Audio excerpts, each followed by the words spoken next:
तो हेलो दोस्तों, नमस्ते। हमारे इस चैनल में आपका एक बार फिर से बहुत बहुत हार्दिक स्वागत है। तो आज की दशहरा के अवसर पर आप सभी को हमारे इस चैनल की तरफ से बहुत बहुत हार्दिक शुभकामनाएं। तो आचार्य चाणक्य की नीति की हम बात कर रहे थे। उन्होंने जो सामान्य मनुष्य से लेकर जो बुद्धिमान मनुष्य तक बहुत बड़े बड़े अच्छे अच्छे सुंदर उपदेश दिए हैं, उन उपदेशों का हम वर्णन कर रहे थे। तो आचार्य चाणक्य ने एक जगह कहा है कि भाई इन कामों में तो बिल्कुल भी बेशर्म आप हो जाओ। अगर आपको देखो बेशर्मी की बात कर रहे हैं या बेशर्मी के बारे में कह रहे हैं, तो वहां उन्होंने क्या किया, अगर यहाँ आप लज्जा करोगे, यहाँ अगर आप शर्म कर जाओगे, तो मैं कहता हूँ कि बहुत बड़े फायदा होने से आप चूक जाओगे। पर वो बातें क्या है, वो बातें भी तो हमको समझनी है ना, किस बारे में बातें कह रहे थे। तो दोस्तों, आपको इग्नोर नहीं करना है, वीडियो को देखना है और समझना है। मेरे हाथ में चाणक्य नीति की पुस्तक है, ठीक है। इसके अंदर भी बहुत सारे सूत्र ऐसे लिखे हुए, लेकिन ये भी सूत्र है, ये इसमें नहीं है, लेकिन चाणक्य नीति है, उसी का ये श्लोक है। मैं आपको सुना दूंगा और आपको समझा भी दूंगा और आपको बता दूंगा, लेकिन आपको समझना और उसको फॉलो करना है। अगर आप इन कामों में शर्म करोगे तो कह सकता हूँ कि विद्या आपको कभी भी नहीं आएगी, आप भूखे मर जाओगे। इन कामों में संग्रह अगर आप लज्जा करोगे तो वहां लिखा कि धन धान्य प्रयोगेषु विद्या संग्रहेषु च आहारे व्यवहारे च त्यक्त लज्जा सुखी भवेत्।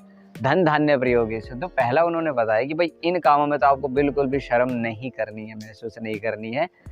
धन धान्य प्रयोगेषु, जब आप कहीं भी जाते हो आते हो तो धन का आपको प्रयोग करना पड़े। देखो कितनी इंपॉर्टेंट बात है, शायद जो समझदार बंदा होगा ना इस बात को समझेगा और अपने जीवन के अंदर फॉलो भी करेगा।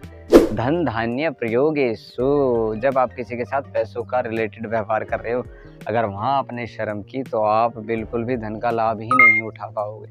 तो धन धान्य प्रयोगेषु। फिर आगे लिखा, अगला मैं बताता हूँ आपको सेकंड नंबर का, विद्या संग्रहेषु च। बहुत ही इंपॉर्टेंट पॉइंट है, बहुत ही बड़ा और बहुत ही विद्यार्थियों के जीवन के लिए तो समझ लो इसको स्तंभ है, ये पूरा खंभा है, नींव है ये आपको। विद्या संग्रहेषु च, इस संसार के अंदर कहा जाता है अगर सोना गंदगी में पड़ा है ना तो उसको उठाने में कोई हर्ज नहीं है, ऐसा होता है। और विद्या अगर आपको कहीं कुरूप से भी मिल रही है, यानी कि जिसका शरीर भी अच्छा नहीं है, जो आपको नहीं जानता, मैं तो ये कहता हूँ कि अगर दुश्मन से भी विद्या मिल रही है तो ले लेनी चाहिए, उसका ज्ञान न मान करके उसको अपने जीवन में उतार लेना चाहिए।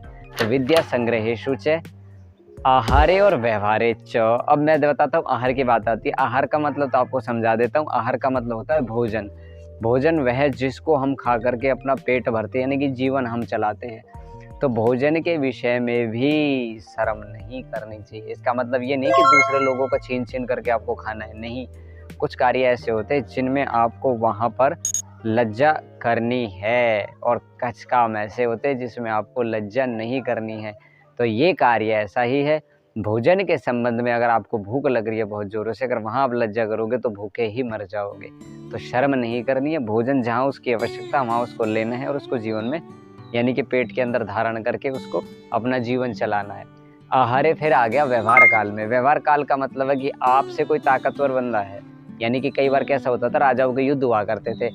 अगर वो अपने आहार में और व्यवहार में ही, मतलब व्यवहार करने में लज्जा महसूस करेंगे, तो वो उनसे आक्रमण करेगा, उनके ऊपर वो अपना अधिकार स्थापित कर लेगा और उनको गुलाम बना करके रखेगा। और गुलामी को अच्छा नहीं माना जाता। ना तो किसी को हमको बनाना चाहिए और ना किसी को बनाना चाहिए, ना किसी का बनना चाहिए। ये दोनों ही चीजें बहुत गलत हो जाती है, ठीक है। एक पक्षी गगन बिन दुखी रह जब पिंजरे आण घिरै रानी, तो ये एक कहावत भी है, या फिर एक रागनी भी समझ लो आप इसको। तो आपको क्या करना है, व्यवहार काल में भी शर्म नहीं करनी है। जो चीज जैसी है उसको ऐसा बताओ और उसको अपने व्यवहार काल में लेकर के आओ। और वहां अगर आपको कोई परेशानी है, कोई महसूस होती है, तो उससे डरना नहीं, आपको उससे लड़ना है। देखो जितना डरोगे उतना फिर दूसरे लोग हावी हो जाते हैं। तो ये 4-5 चीजें मैंने आपको बताई, जीवन में अप्लाई करके देखना, बहुत अच्छी रहेगी। तो पढ़ाई के समय कभी भी कहीं शर्म नहीं करनी चाहिए। आपका चाहे गुरु कैसा भी हो, लेकिन आपको उससे विद्या ग्रहण करनी है। आपको विद्या ग्रहण करने का मतलब है।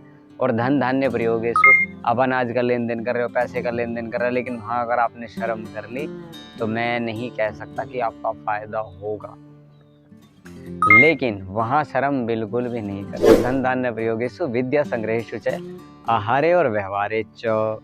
आहार में और व्यवहार में दोनों में भी शर्म बिल्कुल भी आपको नहीं करनी है। इसलिए मैं बार बार आपको बोल करके बताता रहता हूँ, समझाता रहता हूँ। और ये बात बड़ी ही इम्पोर्टेंट है आपके लिए, खास करके विद्यार्थियों के लिए, क्योंकि विद्यार्थी क्या करते, पढ़ाई करने में शर्म करते। अरे मेरे भाई, पढ़ाई करने में शर्म करोगे तो आगे कैसे बढ़ोगे, समझ, विद्या ग्रहण कहाँ से करोगे, बोलना आपको कैसे आएगा। आपकी सोच कैसे विकसित होगी, आपकी समझ कैसे विकसित होगी, समझो ज़रा। तो कुछ चीज़ों में व्यवहार नहीं करना चाहिए। 3-4 चीज़ें मैंने आपको बता दी है, ना आहार में, ना व्यवहार में, ना धन-धान्य के प्रयोग में, और ना सबसे बड़ी बात विद्या ग्रहण करने में तो आपको बिल्कुल भी बेशर्म बनना ही बनना है, होना ही होना है। क्योंकि विद्या ददाति विनयम तमसो मां ज्योतिर्गम्यम, विद्या विहीनः पशु। विद्या के बिना तो मैं बार बार बताता रहता हूँ पशु, और प्राप्ति का साधन भी मैंने बताया कि अभ्यासात् धार्यते विद्या। चलो वीडियो को ज़्यादा लंबा न लेते हुए वीडियो को यहीं समापन करते हैं। तो आप देख रहे थे पुरुषार्थ योग सेना, और चाणक्य नीति का एक अच्छा सा सुंदर सा श्लोक जो मैंने आपको बताया है, समझाया है। अगर आपको पसंद आए तो वीडियो को लाइक कर देना, और चैनल पर अगर आप पहली बार चैनल से जुड़े हुए हो, फॉलो हमको ज़रूर करना, ठीक है।